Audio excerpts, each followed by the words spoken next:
Good day and welcome to ENG 204. This is the English language, yesterday and today.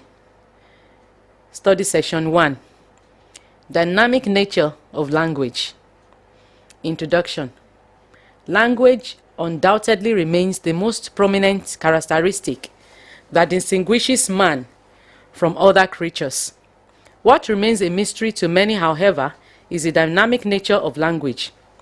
This session is designed to intimate you with the dynamic nature of language in time and space. Learning outcomes. When you have studied this session, you should be able to explain the changing nature of language. Dimensions of language change. A phenomenon that has remained a mystery to most people is the dynamic nature of language. Among the resources available to man to realize his potentials, language is controvertibly prominent. Language is also crucially germane to the actualization of whatever goal that is set either by individuals or a society. One is, however, surprised to see the systematic manner in which any language varies in use among individuals, regions of the same nation, different nations, etc. The same is true of changes a language undergoes from one period to another. The dimensions of change in language are numerous. At times, changes in language are internally motivated, while at times they are externally motivated. Writing on English as a changing language, Sy asserts. Studies of language change can and do address issues such as the differentiation between internally and externally motivated change, that is, change that occurs and proceeds because of factors either intrinsic to the language system or present in the external social context, or focus on determining the factors that actuate change in the first instance and facilitate the transmission and retention of some features and discarding of others. Sy avers further that change can be measured also in sociolinguistic terms by considering variables such as age, gender, ethnicity, and attitudes to it. Thus, we have internally motivated changes in language such as witnessed in the course of history, when, for instance, certain linguistic features, sound system, begin to change without external influence. Old English period is, for instance, referred to as a period of full inflection, while the Middle English period is called a period of leveled inflection owing to the disappearance of most of the inflections that characterized English during the Old English period. The inflections that initially became weak and finally dropped brought about changes in the sound system of the language. Externally motivated changes, on the other hand, are caused by external factors such as contact with another language, socio-contextual or socio-linguistic variables such as gender, age, occupation, education, social status, region, etc., and nativization, domestication of a language that is not indigenous to a place. Sound change. Sy 2005 to 2006, affirming the claims of McMahon 1994 to 2014, says sound change can actually be viewed as an umbrella term for a wide variety of changes. Its processes may affect single sound segments, vowel or consonants, combinations of sounds such as consonant clusters and diphthongs, prosodic features such as rhythm, stress, and intonation, as well as underly large-scale sound shifts. This implies that sound change refers to any change at the level of phonology.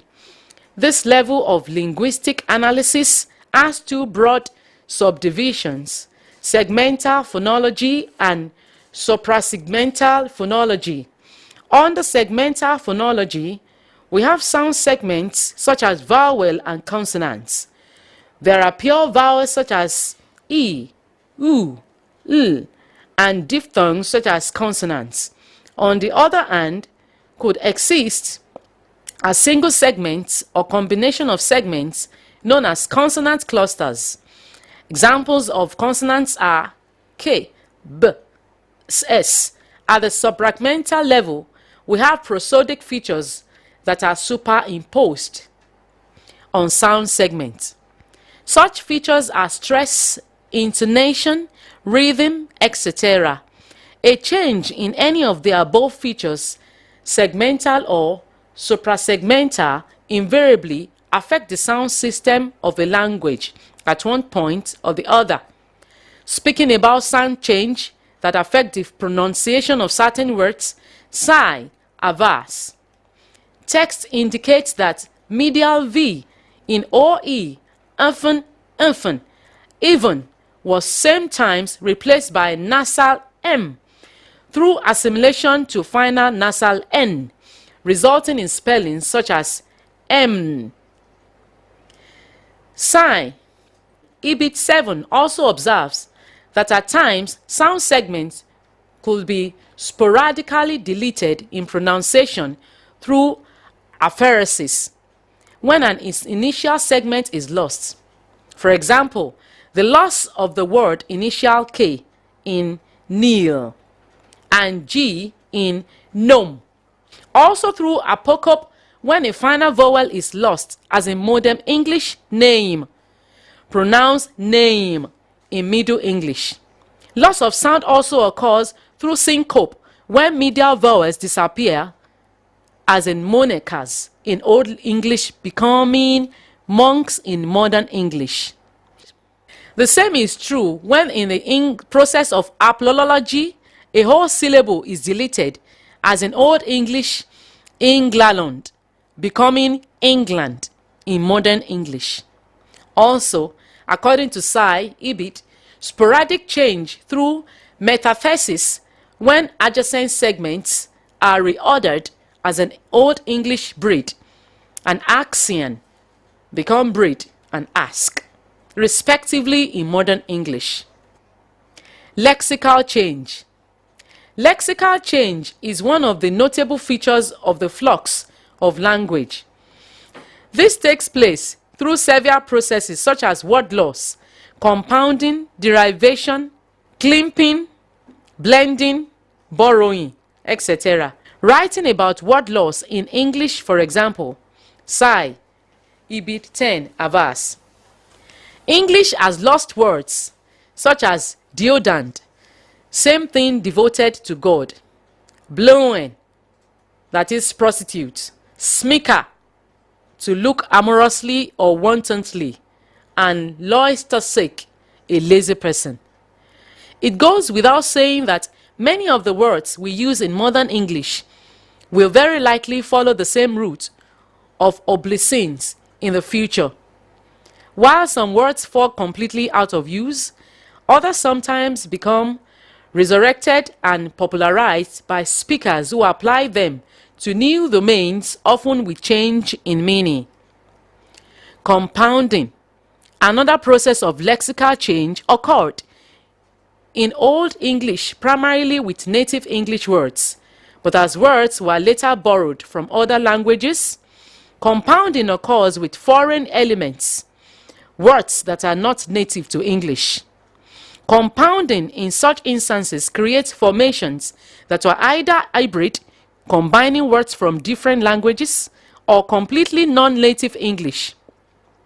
Thus, we have formations such as submarine, Latin sub, under, Latin marine, sea, telephone, Greek tele, far, Greek phone, voice, gentleman, French gentile, English man, blue-green, Old French bleu, English green. Derivation through affixation also remains another source of new words in English.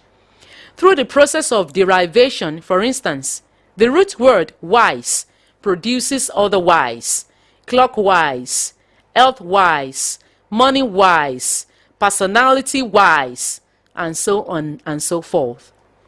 Clipping.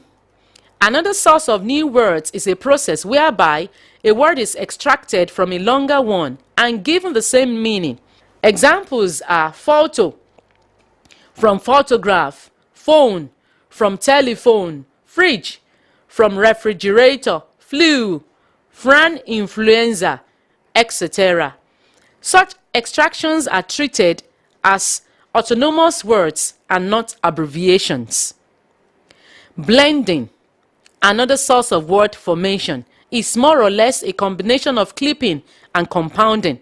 For example, brunch, breakfast and lunch; smog, smoke and fog; motel, motor, hotel; electrocute, electricity, execute; Bollywood, Bombay and Hollywood. Acronyms and initialisms also constitute sources of new words. For example, AIDS, acquired immunodeficiency syndrome; SARS, severe respiratory syndrome, and so on. Semantic change. Change in meaning occurs in time and in space. For example, over a period of time and from place to place. At times, semantic change occurs relatively quickly, while at times its occurrence is not noticeable within one's lifetime. The word gay, for example, some decades ago implied bright or cheerful, but it is now being commonly used to imply homosexual. The word aggravate, which traditionally means to make worse, is now being used by many speakers to mean to irritate or to annoy. Change in meaning is also a product of domestication of a language in a relatively new environment. The English language, for instance, has been domesticated in Nigeria, and as such, expressions such as father, brother, sister, through the process of semantic extension, have additional meanings to what they have in the L context. The word father, for instance, in addition to its meaning as a biological male parent, as used in the L context, also means in Nigeria an elderly male relation that is old enough to have one as a child. There are also expressions in the L, certain whose meaning are completely different when used in the L too. Context. The expression troubleshooter, which means someone who quells trouble, in British Standard English, for instance, means someone who makes trouble in Nigerian English usage. The same applies to the word mistress, which means a woman with whom one has an extramarital affair in British English, which means a female school teacher, especially in rural areas in Nigeria. Morphological change. Morphological change essentially means change in word structure. However, as Psi Ibid 24 opines, since words are ultimately made up of sounds and in themselves made up of utterances, a language's morphology is integrated with its phonology and syntax and become affected by changes they undergo. In other words, the structure of words, the sound system, and syntax of a language are so interwoven that whatever affects one would invariably somehow affect the others. That is why the pronunciation of certain words bring about changes in the word structure, morphology of such words, words from regular to irregular forms in some cases and from singular to plural forms in other cases. Consider the following changes in the plural morpheme, which distinguishes the listed words from their singular forms. For example, foot, feet; tooth, teeth; goose, geese; sing, sang; ring, rang. Syntactic change. One major factor responsible for syntactic change is change in word order. For example, in the present-day English, the following expressions, which have the SVO subject-verb-object word order, were during the early modern English render differently, resulting in VSO word order. You, follow me. Follow thou me. SVO, VSO. Explain why a language used in country A wears another look when used in country B. Study session summary. In this study session, we saw how language is a dynamic phenomenon. This dynamism is promoted by sound change, lexical change, semantic change, morphological change, and syntactic change. These changes take place from one period in history to another, and from place to place. This is the end of study session 1. Thank you for listening.